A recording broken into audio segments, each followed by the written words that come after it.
Hey everybody, it's Jason Blaha here. Now that my two obligatory informative videos are done for the day, it's time to talk about current events in the online fitness community. So let me put on my +5 hat of weaponsmithing, work on skilling my crafting a little bit, and let's talk about this.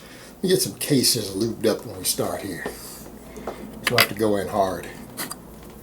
So, I decided to cover this today only because I had a crazy poster come in calling me a big coward, saying, oh, you back out of this Layne debate, oh, you're a big pussy, all this stuff. And I'm like, wait, people think that I'm the one who backed out? Layne backed out. What are you guys talking about? I kept my end of the agreement. Layne backed out. The ball was in his court. He backed out. As far as I know, he quit.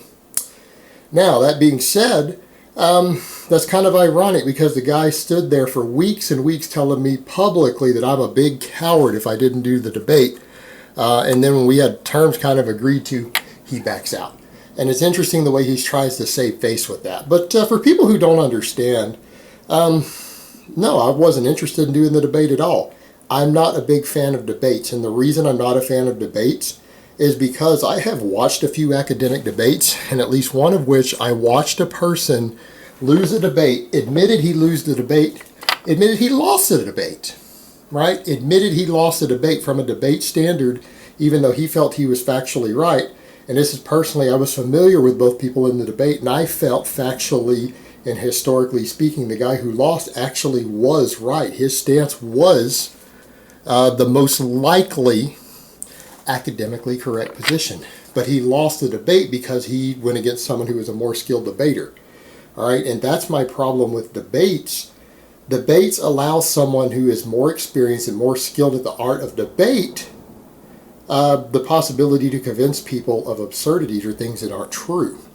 That's my problem with debates. I feel like if people want good information, they can look at all sides of an argument, the different people who present it, and try to use a little critical thinking and decide for themselves what they think is the right point.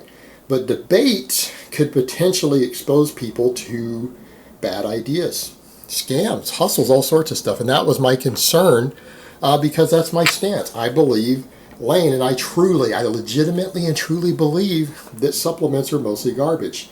I believe the branched chain amino acids and leucine and stuff that he promotes, I don't believe it has benefits. Okay, to people who get a decent amount of protein in their diet, I don't think there are benefits to these products. I also think his training protocols, due to his own personal ego, are dangerous. And I feel like if people follow his training methods, they have a high risk of injury. Okay, they have a high risk of injury.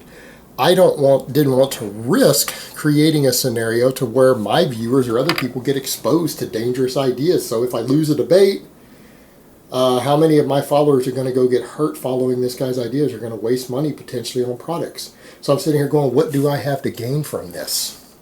What did I have to gain from this? Nothing. Absolutely nothing. I don't even like debates. I don't believe in the concept really. I think debates are about who can argue better, not about who has the best information on something or who's right on a topic. Not always the case with debate. That's why people learn to debate. They're skilled in debate. It's an art form. It's a skill. Doesn't mean you're right or wrong when you win a debate. Just means you can convince an audience better. And I don't think that's the best way to find truth. And I mean, there's a lot of coaches out there who say the same stuff about Layne's training methods, and he gets hurt over and over and over and over for a reason. Now, the other problem there, that would be kind of my problem with debates in general. There is a long history between Layne and I. Layne has publicly said that he hates me and he would pour gas to watch me effing burn. Okay, he said that in a video. He's admitted in a podcast that he has spent well over 6 figures harassing me. Now, his big call to arms, and he claims his reason for this is because he claims I threatened his family, and I'm still saying to this day I didn't threaten his family. I'm going to be honest. If I had intended to harm his family in any way, number one, I wouldn't have warned him first. Number two, they wouldn't be here. Let's just be frank. Let's be honest here. Look at what all I do for hobbies. I have no ill will towards this man's family. I have no ill will towards his child. Zero. None. And in his hatred of me, he's blamed it on that, but he was talking about destroying me over a year before that alleged incident even happened. To put that in perspective, timeline this stuff, guys. This guy was basically admitting he hated me and he wanted me destroyed and penniless and on the street over a year. Over a year before this incident that he says even happened. But that's the reason? That's not how things work. Could he predict the future? I mean, when he paid someone to make that threat, pretending to be me on the internet, like, was that his plan ahead of time? I don't know. But, you know, he uses that as the justification and the rallying cry. But he was saying just as bad stuff about me over a year before the alleged incident happened. It's absurd. It's absolutely absurd. That's not his reason. His mind, that's the sort of thing that he counts as justice. Even I don't know if he really believes I said these things or not. Like, I don't even know at a certain point. I've always assumed he paid someone to do it just to give him a rallying cry. But, you know, you kind of see the point. I got to wonder sometimes if he really does think that I said it. But even if he did, that's the point. He seems to not care. So even if he believed it and he didn't fabricate all that, and he didn't pay someone to do that, however they pulled it off or whatever, so even if he believed I really did it, he's okay with revenge of other innocent people being harmed purely because of their association or being related to me or anything like that, that he's totally cool with them suffering as part of his revenge. All right, that says a lot about the sort of person he is. Now, the thing with this debate, you know what, I've been over backwards with it. I told him, I said, look, I don't want a debate. I'm not interested. You keep calling me a coward. Show me the money. You pay me enough money for me to be civil with you after the things you've done to my loved ones, for me to not just scream and cuss at you when we get on the camera, because that's probably all that would have happened. I need to be basically, what my mind says, I need to be compensated enough to keep my cool. Because there's no way I could be in a room with him. Obviously, it would have to be on camera, and I'm sure he feels the same way. I don't think Layne and I could ever be in the same room together. It's probably not a good idea. I have no intention of coming near him. I'm sure he has no intention of coming near me. So anyone who thinks that would ever happen, not going to happen. But the thing is, like, well, I need to be compensated for this. And then when he agreed to compensate me, what I agreed to was to be paid the exact amount of money, not a penny more, not a penny less, to what I made in December off of YouTube ads. And I threw that out there because it would be more money than he anticipated. I wanted him to agree to a number that was going to be higher. Because if I wanted $4,000, I could have just asked for $4,000. If I wanted $5,000, I could have just said, I want $5,000 to do this. Hell, he might have agreed. Who knows? But I instead did something that was going to be an honest, legitimate thing that I didn't have to fabricate. Because I already knew roughly what I thought I was going to make. And that it would be a higher number than he realized he agreed to. I did that just to mess with him.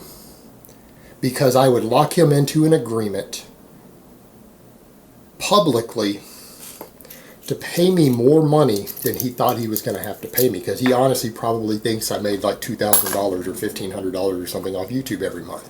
Because a lot of people who hate me, that's honestly what they think. And that's okay. That's fine by me. No one really needs to know what I make. And then he had said, well, I either need a tax return or I'm going to need a bank deposit from Google. And I said, well, I'm not giving you a tax return ever, because you could hurt somebody with a tax return. Like, but I'll show proof of the bank deposit, which was reasonable, and I did.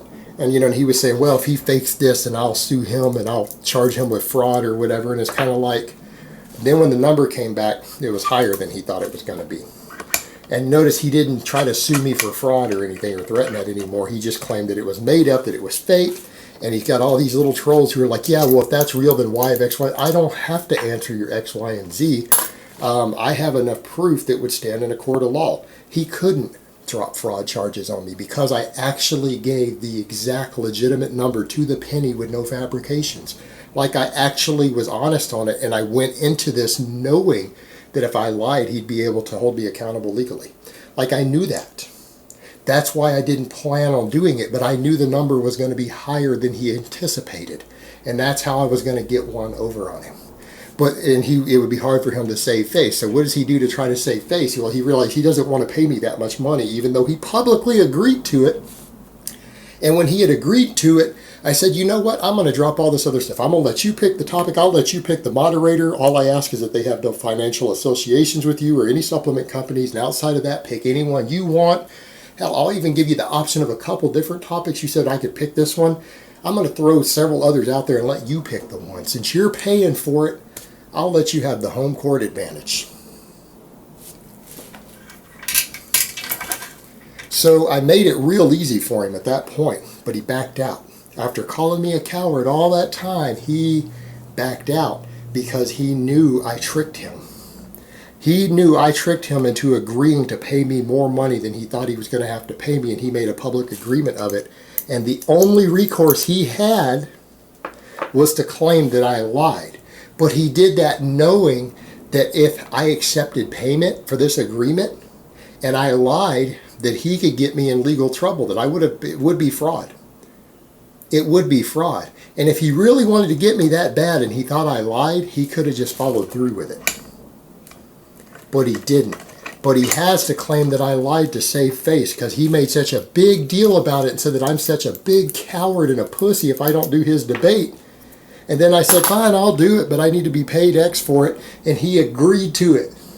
He agreed to it. But all he said was he needed this sort of proof. And I had and still have the exact type of proof that he asked for, and that proof would stand in a court of law. And it doesn't matter what numbers other people extrapolate. Well, if that's the case, then why does this on your channel? What is this number? That doesn't matter because none of that's relevant. All that matters is that what I legally made or not. People's extrapolations are irrelevant. And if I lied, he could press charges for fraud against me. But I didn't. And you know what? Layne backed out. Call him the coward. He's the one who backed out of the debate that he agreed to and tried to harass me and pressure me into. And I replied with a demand, and he agreed to it. But my demand turned out to be more than he bargained for after he agreed to it. And he has to back out and lie about it to save face because he knows I got one over on him. And his ego won't allow him to do that. His ego will not allow him to admit that he agreed to something he really wasn't willing to do publicly after harassing me to do it. And mocking me, saying all this stuff that if I didn't do it, that I was a coward and a pussy and needed to shut up. Well, I would say to Layne, if you're not willing to pay up to the number that you agreed, which actually what you agreed to is the number I presented, there was no deception there. And I did that knowing that if I deceived you, I could get into serious trouble for it. Therefore, I had no reason to be deceptive. No reason to be. And there he is, backing out and running like a coward. Because the great Layne Norton can never admit it when someone gets the better of him. He can't admit to it. His fragile ego will not allow for it. Alright guys, but that's really all I have to say on that today. I hope it's been informative, and I will talk to you guys next time.